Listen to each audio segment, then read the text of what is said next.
Welcome back. This is Queens after what a 2 week hiatus. This is episode 7, season 1. Who shot you? Of course, after the famous Biggie record. Anyway, we open back with the ladies looking at their world tour billboard, and the same scene we've been cut to every episode or whatever. I believe this is how even the show began.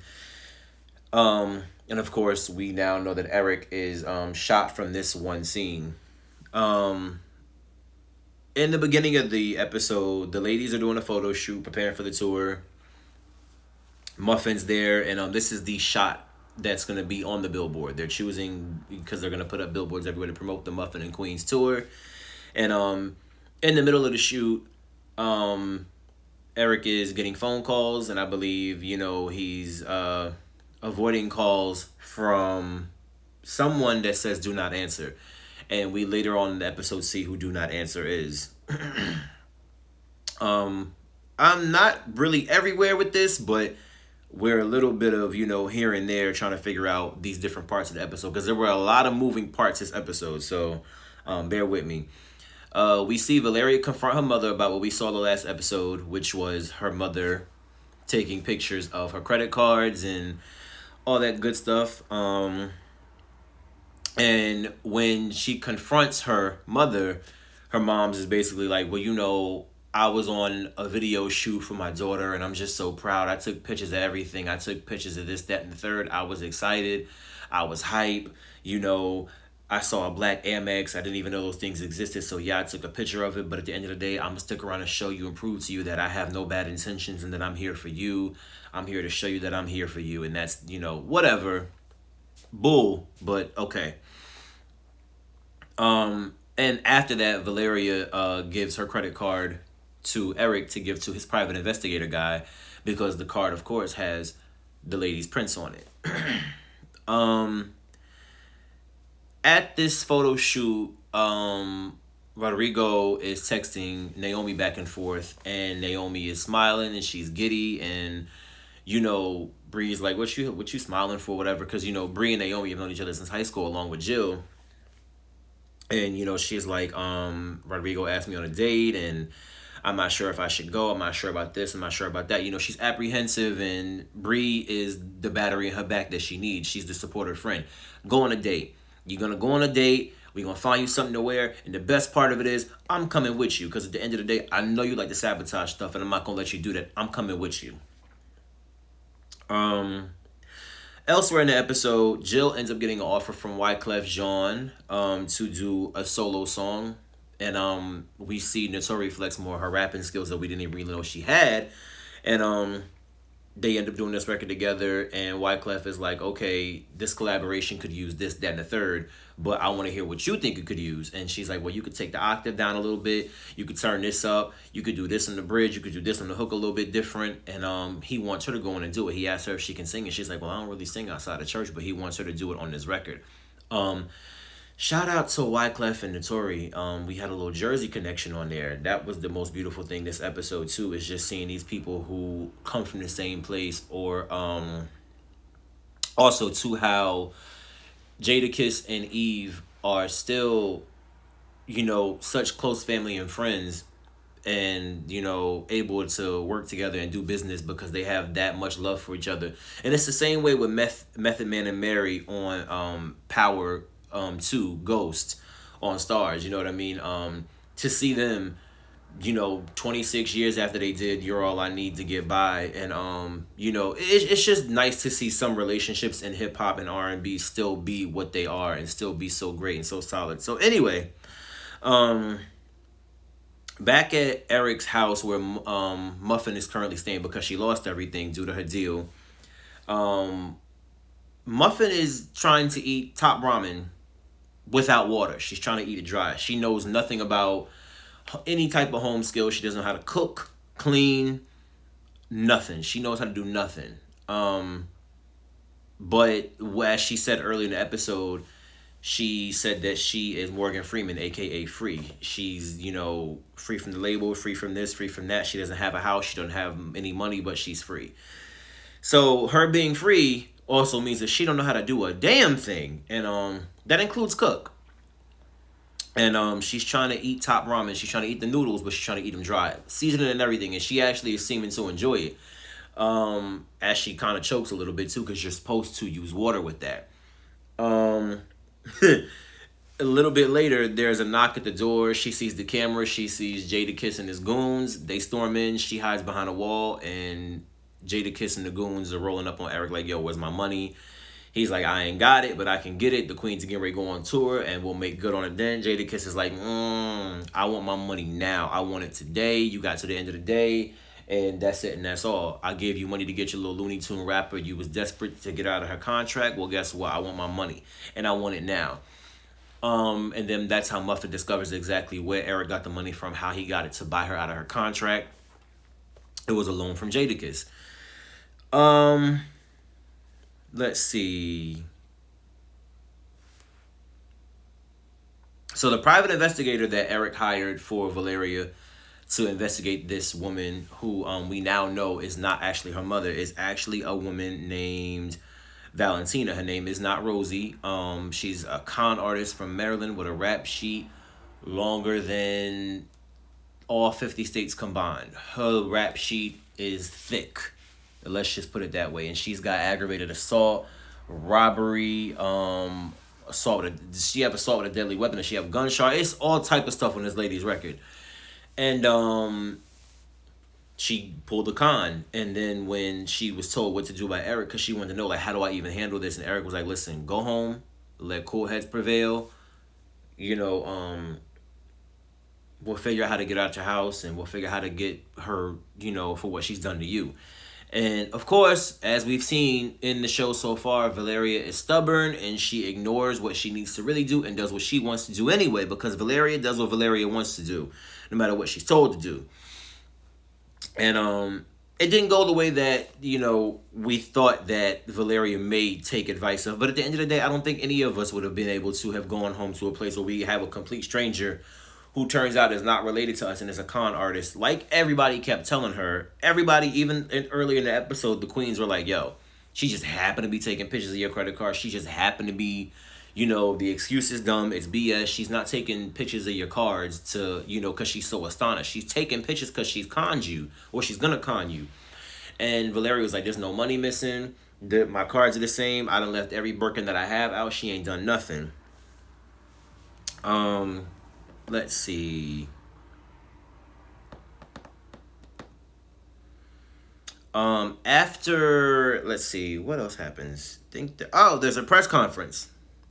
So, after the goons roll up at Eric's apartment and confront him, he tells Muffin, don't worry about that. Let's go get ready for this press conference. At the press conference, the press is clamoring and, you know, going after Jill because Jill's the hot new thing in the group. Jill's the star now. She's the comeback kid. She's the comeback queen. The rest of them aren't getting as many questions because Jill, of course, now has come out, and they want to know how Jill and Tina are. They want to know everything. You know, what's this new life like for Jill? Jill is the topic of the moment. She's the current favorite.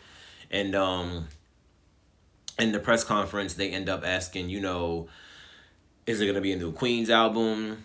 And they say they're gonna start recording an album after tour. And then, you know, there's more questions for Jill.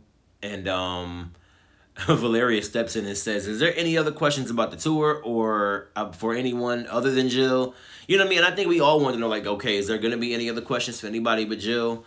They asked Muffin a question about how she felt about opening for them on tour after she put them on and gave them her stage at the BET Awards. And Muffin was like, well, I'm not really opening. And then Brie cuts in and is like, well, she's not an opener. She's a co-headliner. So, you know, she's an honorary member of the group, and we love her just the same. We love, you know, as we love each other. Let's see.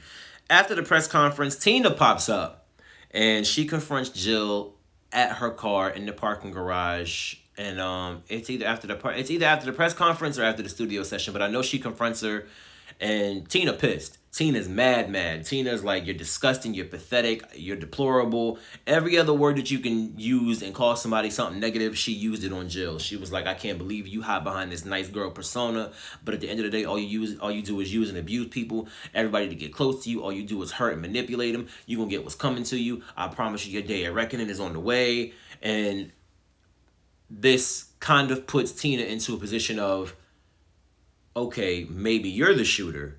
And don't get me wrong, I thought so too, especially after the way Jill did her. I definitely thought it was either Jill's ex-husband or Tina, because Jill just on a roll with all the people that she disrespecting. And Tina spits on the car before she walks away. Gross, Tina. I lost respect for you after that. We too old to be doing that. That's just nasty. Um After that, Bree is escorting Naomi to her date as promised, but when she pulls up to the restaurant with Naomi, she runs off quick as possible. She's like, listen, I didn't know you was coming here. I can't do this. This isn't the place that I want to be at. I gotta go. Call me. If you feel like you're gonna sabotage it, call me. But don't leave. Have a good time and just call me when it's done, or call me if you need anything, but I gotta go. And she leaves. Um it was after this that Valeria went back to her home and confronted the lady named Valentina, who was saying that her name was Rosie and that she was Valeria's mom. And Valentina gets violent. Valeria asks her who her real mom is, and she says, listen, you let me go quietly. At the end of the day, I'll let you know who your real mother is. But at the end of the day, you know, I know who she is, and I reached out because she never wanted you. And that's how I was able to pull off this con. I thought I would take a shot. I missed. It is what it is. I'm going to go pack my stuff. I'm out. And you know, when Valeria threatened police, Valentina got gripping Valeria's neck, put her up against the wall, and damn near choked her out and was like, everything that you heard about me, everything that you read about me, it was all true. So everything that you think I'm capable of, I really am. And all the nasty stuff that you saw, the worst part of it is that I got away with it all. And she was like, I'm not to be played with. And she tells Valeria that her real mother is Rosalind Marquez. And that's how Valentina found Valeria. Um, After the press conference, Muffin tells Eric at the end of the day she learned in rehab that she has to be accountable for the things that she's done. And she wants to help him get out of this debt that he technically owes Jadakiss because he paid off the label for her. And she said there's been some dude in her DMs that's been trying to get her to do a private party for 250K. And he was like, I thought you said private parties was corny. What makes you want to do it now? She was like, listen, at the end of the day, I'll do it because you helped me. So I'll swallow my pride. I'll go. Well, at the party, it's already weird. There's a dude, he's like a tech dude. He raised 80 million. The app don't even have a name that he's trying to put out there. Weird little dude. And he wanted the full Muffin experience, and then they didn't want Eric nowhere around. And Eric was like, listen, I'm not leaving the party. I'll be right here if you need anything. So deeper into the party, he wants Muffin to do what do I say on here? Because this is YouTube. A Johnson and Johnson's like substance. And Muffin was thinking about doing it. She was close to doing it. And he was like, at the end of the day, you thought I was just going to pay you for some selfies. And he never did give her money. Eric was like, she's not coming into the party. I'm not coming in, so we get the bread up front. He was like, I'm a millionaire. Money is not a problem. I knew she wasn't getting the money when she walked into the party. You understand? I knew as soon as he was denying her the money at the front, not even a down payment, not even half, I knew she wasn't getting that bread. So he wanted her to, get high with him and whatever, and probably, get her high to where she passed out and there were things done. And Eric didn't let it go down. So Tech Boy had his goons pull up and was like, all right, well, since she don't want to do this and she not taking this, she can get out, he can get out too. Ain't nobody getting no money. And Muffin was going to do it because she wanted to help Eric the way he helped her.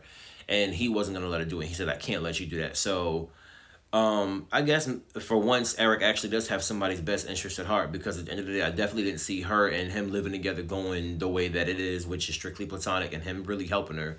And there's no ulterior motive. And he also seems jealous of the fact that Naomi is finally moving on and she's not stuck on him the way that, he had her stuck for all these years. But at the end of the day, that's what happens. You was over there with Valeria, and you had Naomi in the shadows, and she's not willing to do that no more.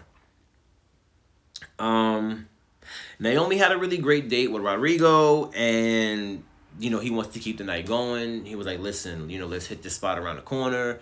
I don't want the night to end. You getting ready to go on tour. I might not see you for a minute." And Naomi was like, "That's cool," but then she ends up getting texts from Bree that seemed really depressed and really odd. I miss Jeff. Um, that spot that you guys are at, that was where we had our first date when we spent every anniversary. And then she also said that she was drunk. And before this, her and Naomi also had a FaceTime, and they were talking, and she was just like, at the end of the day, you deserve somebody to make you happy. That's what I had with Jeff. And um Naomi ends the date early with Rodrigo and says, "Listen, my girl needs me. Something don't seem right with her, so I'm gonna go to her." And at the end of the day, that's just where the date ended. It didn't end bad, but it did end earlier than they both wanted and expected. And it's so crazy because at the beginning of the date, Naomi actually tried to sabotage the date and tried to ruin it by offering, them to do some things early on, and just because she wanted to sabotage, let's just get it over with. She said, "Let's just do what we both here to do." And he was like, "Nah, that's too easy. I want to get to know you. I want to know the real you." And it was a challenge for her because that's not what she really ends up doing. And when she had FaceTime Bree was like, "I've known you since we were 14. The only reason you acting like this is because you actually like this dude. So just let yourself like him. Let yourself enjoy this moment." Back at the house, the queens share a nice little moment. They're all confessing things to each other. Um, and Jill apologizes for her behavior. Bree's comforted by everybody because she doesn't really feel herself, and she's just now starting to grieve and starting to mourn the loss of her husband. And she thought that this part was over, but really it's not. And I think she had dropped a bag of the Cool Ranch Doritos on the floor. These Cool Ranch Doritos are making appearances in all the shows this week. They were just an Insecure the other day. I don't know. It's still nacho cheese all day, every day. That's the superior. She finds a letter from Jeff, and the letter leads to a video. And um, the letter is him being apologetic, and he's also letting you know this video is in case I didn't make it. So since you're watching this, that means I didn't. And he just is professing his love to her, letting her know how great she is, letting her know how proud he is, and that he's so apologetic, and he's very, very sorry for ever hurting her, and that she's the best thing that ever happened to him, and she's the best mother. And he was just like, at the end of the day, please promise me that you'll do all the things with the kids that we thought of and that we talked about when we first got married and before we even had them.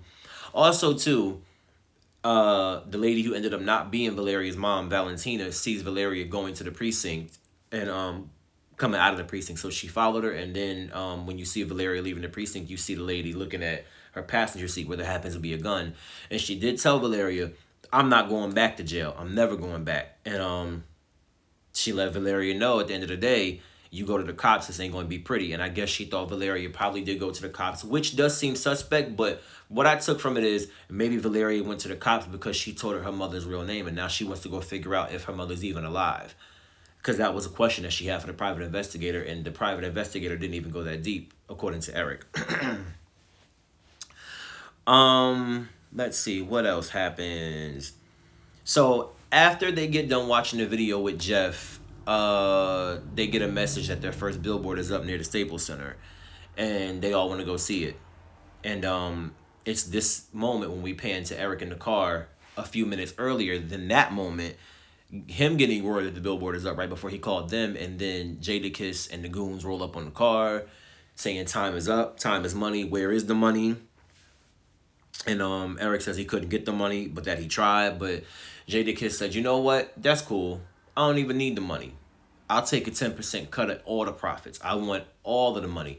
And then Eric goes, "Wait, you mean up to the 750?" And then he was like, "No, that deal's expired. I want total 10% of the profits of the Queens."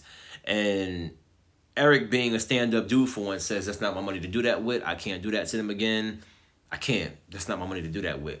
Of course a fight breaks out. Of course a brawl breaks out. And Eric drops everybody, the two goons and Jada, and ends up getting in the car and driving off. And as he drives off, Jada is shooting at the car. And this leads to a scene of, as Jada's shooting, we see Eric get shot at the billboard. And then we see whoever is the shooter is, of course, masked up and is in all black, and we don't know who it is. And him and the shooter get into a fight over the gun. The shooter fires another shot, and it hits someone else. Doesn't hit Eric again, and the shooter gets away. And Eric's like, "Oh my god, I let him get away." And as he turns around, we then see that Bree is the one who is shot, and as everyone probably knows now, Eve is pregnant in real life. So I think this is a way of not writing her pregnancy into the show, but rather giving her storyline a maternity leave while she takes care of, becoming a new mom. And should Queens get renewed, it's a way for her to come back after having her baby and all of that good stuff without having to permanently leave the show. And there you have it with Queen. So it says next week the shooter is going to be revealed. What did you think of this episode? There was a lot going on. Who do you think the shooter is? I think that it is... I don't think it's Jadakiss. I definitely think that it is Valeria's quote-unquote mother. I think it's Valentina. But also, too, it could be Tina, but it could also be Jill's ex-husband. It could be somebody that we completely don't expect. Do y'all think that it could be Jeff's mistress? It could be a little bit of everybody, but my number one vote is for the Valentina lady who pretended to be Valeria's mother. Anyways, tell me what you guys thought of this episode. What do you think of this season so far? Who's your favorite storyline? All of that good stuff. Don't forget to like, rate, comment, subscribe.